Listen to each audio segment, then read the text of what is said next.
Franz Castro, na convicted criminal sa kasong child abuse. Si Raul Manuel, si Arlene Brosas. Ito sila ay mga aktibo na mga operatiba at until now they belong to the Communist Party of the Philippines and therefore they are also part of the entire operations of the CPP, NPA, NDF. Umiihi si Paduano sa puntod at libing ng mga bayaning totoong nagtanggol ng demokrasya, mga pulis at sundalo, sapagkat ang pinakulong ng PMA Class 1988 yan. Nako. So ang word na ginamit ni Major General Orlando De Leon, retired Marines, Paduano is making a feast, feasting on. Iniihian niya ang puntod ng mga bayaning sundalo at pulis na pinagpapatay nila. That is a very strong message coming from retired Major General Orlando De Leon. Ang daming pinatay ng NPA nung nasa NPA pa siya at nung nasa RPA-ABB sila na dapat mapanagot siya. Lalo na ito pati si Franz Castro.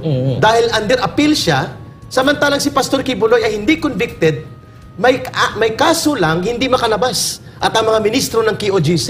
Samantalang itong convicted criminal sa Toro Campo and Franz Castro ay hindi nakukulong at si Paduano na most likely may mga pending criminal cases sa pagpatay sa mga pulis at sundalo, panununog at pangbobomba at hindi inilalantad ng gobyerno ngayon, sino ang kadler niya? At yun nga mga guys, no, ang ating bibigyan ng reaction itong si Paduano, ito si Boy Contempt kasi sumusobrang na itong hinayupak. Alam nyo nung papa-contempt nila dito sa isang pulis, nagtawanan pa ang mga gago. Oo. Para sa kanila, okay lang magtawanan. Pero pag ang resource person magtawanan, hindi pwede, di ba? Napansin nyo? Kaya ito mga guys, pag-usapan natin tong walang ibang si Boy Contempt at saka si Boy Caldero yata tawag ni Ka Eric.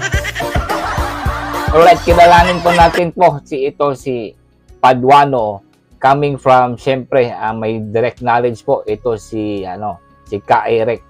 Kasama po dati ni Paduano ito dyan sa NPA. O sa mga hindi pa nakakaalam, ito po, ma-remind po natin ang mga taong bayan na kung sino po at ano po ang structure ngayon dyan sa Kongreso nitong mga makakaliwa. At ito siyempre ang mga affiliate po ng NPA.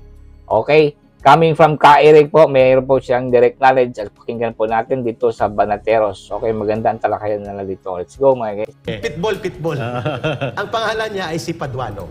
So may tanong si Coach Ol, si Master Judea, Brother J and Coach Oli, and Master Abos Dada, bakit tinatawag ni Ka Eric na kalderong NPA? Yan. Si Paduano. Paliwanag mo nga. Anong role niya dyan sa loob? Okay, sige. Si Paduano po ay kilala ko po ang background nito sapagkat isang region kami pinanggalingan. Sa Western Visayas din po.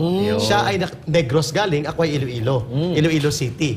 So pag sinabing Western Visayas po, ito ay binubuo ng mga probinsya ng Iloilo, Antique, Capiz, Aklan, Guimaras, and Iloilo City, including Negros Occidental, Bacolod City. Na ngayon ay Negros Island na region. Okay. Doon siya nanggaling. So noong mga 1980s, hindi pa po ako NPA, hindi pa ako CPP. Ang kanyang kakolektiba, ibig sabihin isang unit sila, naatasan sila na magsagawa ng urban operations. Ang tawag dyan ay partisan operation. Armed City Partisan. So, dineploy sila na may birahin silang target na pulis sa Paglaom Sports Complex sa Bacolod. So, ito yung mga early 80s, no? Papatay nila. Naatasan siya na siyang bibira. So, team of 3 yata sila. May dalawang backup, siyang birador. Birador pala. Oo. Nang bumunot siya ng kanyang 45, ayon sa kwento ng team na yon na naabutan ko sa Panay Island, na galing Negros, ang pangalan na gamit niya na noon ng sa RPA na siya Karapali Luwalhati. Kasi mahilig sa luwalhati. Itong birador na to. Itong nagpakilalang birador. Sino to ulit? Para alam nila. Si Boy Contempt Paduano. Si Calderong NPA. Ngayon, nang bumunot siya ng baril, lumingon yung pulis at bumunot ng... May baril din ng pulis. Sa sobrang tapang niya, nabitawan niyang 45. Minerbio! Ayun. At sobrang nervyos. Ito si Boy Contempt, Mark, nabitiwa daw ang baril. Sobrang tapang. O, birador talaga ito. Ito, kaya pala agresibo dyan sa, sa Kongreso. O, nakita niyo yung ina-atake niya si, yung Marcoleta. So, ganyan talaga ang behavior nitong birador na, Paduano. Kaya nga lang, nabitawan nga lang yung baril. Boy Contempt. Binaga. Binaga. Binaga. Kasi Ito sinasabi ko to pag binibigyan ko ng ano yung mga galawan ni Paduano. Lalong-lalo na nung kaharap niya si PRRD. Yes. Kung mapapansin nyo, kasi ito gawain po ng isang nervyosong tao, yung hindi mapakali. Hindi! Mga gano'n-gano'n. Mga ganyan-ganyan. No? Kadalasan kasi ginagawa ng mga nervyosong tao yan. Yung parang Tsaka, uneasy ka. about naman doon sa pagiging balimbing ni Paduano, totoo. Kasi may kita naman natin ngayon, tingnan mo siya yung Overexcited na. Pero ang team na yun, patay siya. Kasi ang bumira sa pulis, hindi siya. Bitawan niyang 45 niya eh. Muntik pang tumakbo. Sayang, no? Kung wala siya, Ang bumira, yung kasama niya. kung wala siyang kasama, yari siya. Ayun ang problema niya. Sapagkat gusto niya i-project na siya ay matapang. O siyang ginagamit nila Akop. Ewan ko kung bakit naniwala at believe si Akop sa kanya. So ito, Ito may gusto kong ikwento dyan ha. Ito yung problema ngayon dyan kay Paduano, brother. Sapagkat gusto niya ipalabas na siya ay matapang di prinsipyo. Pero sinipa yan ng CPP-NPA kapagkat nagbabodyguard sa mga tindero ang mga politiko sa Negros. Ang isang naging bodyguard sila at bumuo ng kanyang party list at nagfinance dahil kalaban ng NPA noon sa Negros, si late Danding Cuangco. Nako. Now, ang abang lingkod party list niya ay pinunduhan nila Danding Cuangco at ng mga siyendero laban sa NPA. So, nang tinarget yan ng NPA si Paduano, nanalo sila noong 2013, I think. Hindi nagpapakita, nagtatago yan sa office ni Albi Benitez. nako. Kahit nasa kongreso na siya, hindi siya Tumatago. Nagtatago kasi at that time, active pa ang order na birahin siya ng NPA. So alam ko kung anong background nito. Sayang. Ibig sabihin ngayon, magkakasama na sila ni Franz Castro, ni Raul Manuel at nila Arlene Brosas, posibleng sila ay nagkaroon ng tactical alliance Nako. kasama ang mga hilaw na komunista at mga impostor na aktivista. Kaya Rick, baka ano na yan, baka nasa grupo na nila Brosas, nila Castro yan. Walang formal na pagbabalik sa isang organisasyon, pero mayroon silang common enemy at common O kaya agenda. baka nagbuo sila ng Alliance. sarili nilang grupo. Hindi pwede. Hindi rin pwede. Nagbuo lang sila ng common agenda. Yung common agenda nila, wasakin ang matapang at decisibong liderato ng mga Duterte. At dubli-kabi sila, lagaring hapon. May pundo na, may kita pa. At the same time, nakakapagpostura sila as if they are crusaders sa loob ng Kongreso. Yo. Well, in fact, hindi. Sila ang mga numero. Kung may banateros, mayroong sabotaheros. Sila yun. Ito na kasi nangyayari ngayon mga guys, no? O sumusobra na, nakikita na natin na itong mga NPA, itong mga kaliwaan na namamayagpag na dyan sa Kongreso. Yung panawagan nila doon kay Sara Duterte na impeachment, no? Nakita niyo yung mga post nila doon na para talagang na-invade na ang Kongreso po ng mga kaliwa. Oh, bakit kasi napayagan na ganito? Dati tinutugis na yan eh. 'Di ba nung panahon ni Duterte? Oh, halos maubos na yan mga hinayupak. Ngayon hinayaan lang itong ni Romualdez. Oh, alam natin na ginagamit lang ni Romualdez para sirain itong si VP Sara, siyempre para hugas kamay din siya, no? Kasi sasabihin lang din ito ni Tamaluslos na siyempre action na namin ang mga reklamo. O, ang mga gunggong, ang pinagreklamo nila itong mga makakaliwa sila ni Castro. So gamitan lang yan dyan sa Kongreso. Pero bakit kasi hinayaan pa ni Marcos na ang aabutin sa ganyan para talagang ini-invade na po ng NPA itong Kongreso. That particular group, Before. diba? Before. Kaya nga, ito, hindi sila pwedeng tumanggi. Kasi ikaw mismo lang nagsasabi na nandun ka sa loob nila dati. Kilala ko sila. Oo.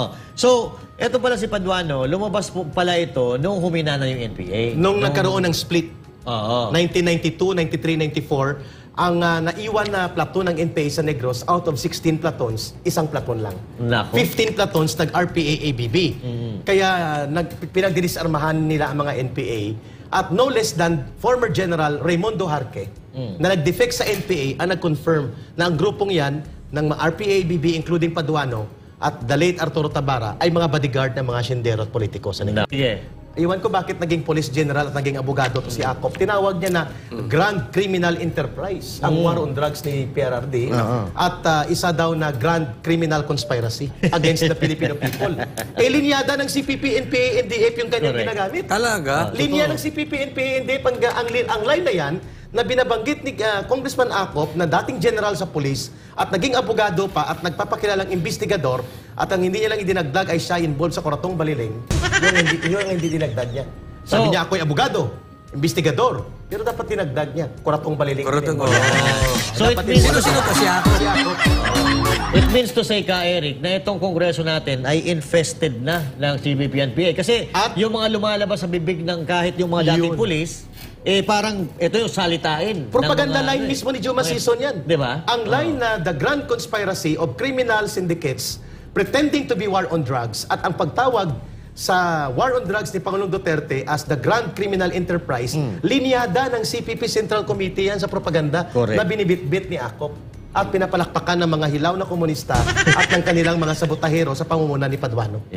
At ginagamit nila ito ngayon sa propaganda para i-malign, pakasamain ang imahin ni Vice President Sara Duterte at ang legasiya ng decisibo at malakas na pamumuno ni Rodrigo Duterte. Saan ba dati ito si Akop, kay Eric? Si Akop naman, sila ang enablers. Hindi yung sa PNP, Naging CIS, CIDG, CIDG. superintendent, ano to eh? Naging commander ng CIDG, naging general, hindi ko alam kung nag-2-star general siya, pero ang alam ko, Brigadier General. Brigadier General.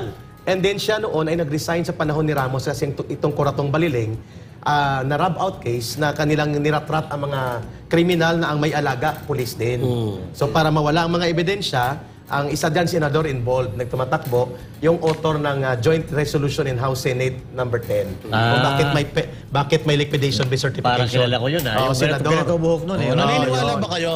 Sige. Mga partner, kayo ba kayo naniniwala na kapag ka ang isang tao ay magaling magbintang, most likely siya yung tinuturo niya yung sarili niya. Totoo Sabi nga yan. niya, sa tuwing tumuturo ka ng isa, yung tatlong daliri nakaturo din sa iyo. Kayo ba ay naniniwala diyan? Tama ka dyan, Boss Dada. Ayun, natumbok, Boss Dada. Diba? Classic yan. Kung sino ang madalas na nanunumbat, na nag-aakusa, sila pala ito. Sila pala ito ang may ginagawang ganyan. Kaya itong mga akop, itong namamagaling na akop, membro ito dati. Na sama ito kay Ping Lacson dati, noon sa kaso nila sa Kuratong Baliling, di ba? Oo. Kaya huwag kayong magmamalinis kayong mahinayo pa kayo ng mga congressman dyan. Ang kakapal ng mukha ninyo, ayun ni Paduano, ang sarap nun yung pakainin dyan sa mga buhaya. Ay siyempre, buhaya pala kayo. Alright mga guys, nakilala nyo na po si Paduano. Yan, tandaan natin itong mga tao nito. Kasi ito rin sila ang nagpapahirap din sa atin. Ito rin ang mga talagang anay. Anay ito ng lipunan.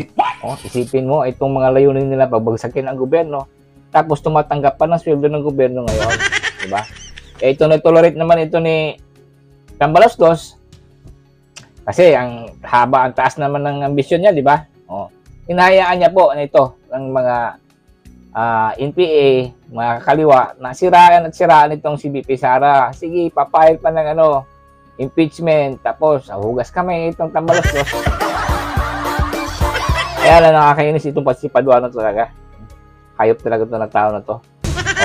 Wala na, insulto talaga ang men of uniform sa mga pa-contempt nila dyan. Parang ginawa na nilang laro itong contempt dyan mga guys. Binababoy na nila. Hinahayaan lang itong bangag na administrasyon. Mga gago. Alright, hanggang dito lang tayo mga guys, no? Thank you for watching and again, God bless you all po.